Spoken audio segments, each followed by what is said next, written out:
Hope everybody is having another fantastic day. Wanted to spend just a couple minutes on an idea that I talked about in mid April. I had a blog post called Give Them Tools. If you want to read it, it's on clarksroom.com. It's April 13th, 2017, and the title of it is Give Them Tools. But the biggest idea behind it is that as administrators and in education in general, we give a lot of tasks to our people, but we don't always give them the tools. And so my big thing was, um, when you ask someone to do something, give them the appropriate tools. And then the second thing is trust them and get out of their way. Um, because really, if you are hiring your staff or building a team, you need to trust them. You need to trust your instinct that those people can do what you ask them, but they can't do it unless you give them the tools. So PLCs are a big deal in education, right? And everybody is supposed to have PLC meetings, whether it's weekly or monthly or whatever it is. And there's about 1.85 million different PLC forms out there. Some of them are a couple questions. Some of them can be 8 pages, so they can be long. So this is mine. It's actually there's a link in the blog post, and I'll relink to it when I post this. And this is just what it looks like. And I'm really big at using the outline area for a Google Doc and having that first page be staff and meeting norms. So you have your staff goals, whatever those may be. You have your meeting norms, whatever those may be. So that's the first page of the PLC form, because I think it's important to have that, but you don't need to put it on every single form. And then if you look over here on the outline view, there's lots of dates. And what that is literally every PLC day for the year, this upcoming school year that the district is holding. So if you click on that date, it's going to go to that form.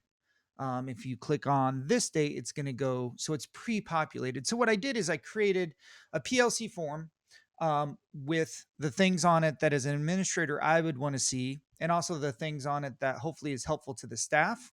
Um, and then I created, and then I copy and pasted it over and over, and I went in and went ahead and changed the dates for it. So you see the entire year is there and it's one document. So there's an agenda, members present. And if they change this date, it's going to change over here because this is just a header. You can see right there that it's a heading one. And that's what puts it in the outline over here. If your outline is closed for some reason, what you do is you go to tools and document outline, and that pops it back up.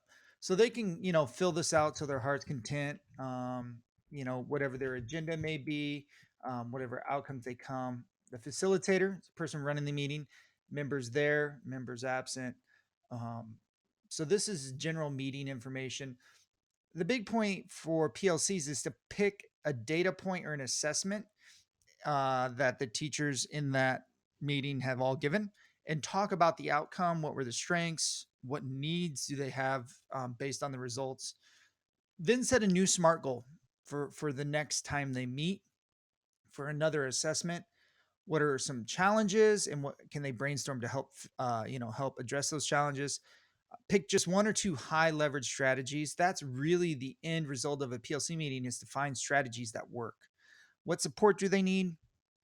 When are they going to get together and talk about it again? And then I added this year. This is newer. I got this idea from staff. Was that put a parking lot on there and questions for admin, because sometimes you get ideas that aren't really necessary or they don't fit for that meeting, but they're great ideas or great questions, and you need somewhere to put those. And then questions for admin. And here's a little tip I want to show you. So question one, I'm just going to put question one, questions, question. If you highlight that, you click on comment, and I'm going to make a comment, and I'm going to make it to myself, which sounds silly, but you'll see why here. So you can add people. I'm sorry, you got to put the plus sign. Oh, it won't let me add myself. So I'm going to actually add um, me down here. That's my other email.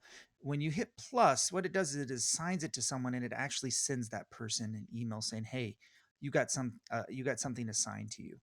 So if you have questions for your admin, put it in here. And yeah, they should be looking at your PLC documents. But if you do that, the comment with the plus and their email address, then what's going to happen is they're going to get a notification saying, "Hey, you got a little comment assigned to you. Can you go look at that?" And that's just a small communication tool that is really helpful.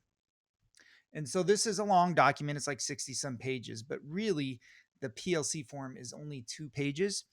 And about a third of the form really is not the PLC data side of it, but just general meeting information, agenda, outcomes, the parking lot down here, and also questions for the administrator. So I hope this is helpful for you. And I hope that it helps your PLC meetings become a little more powerful. Once again, I'll put a link to that blog post that was an April 13th blog post called Give Them Tools and any other links that you need.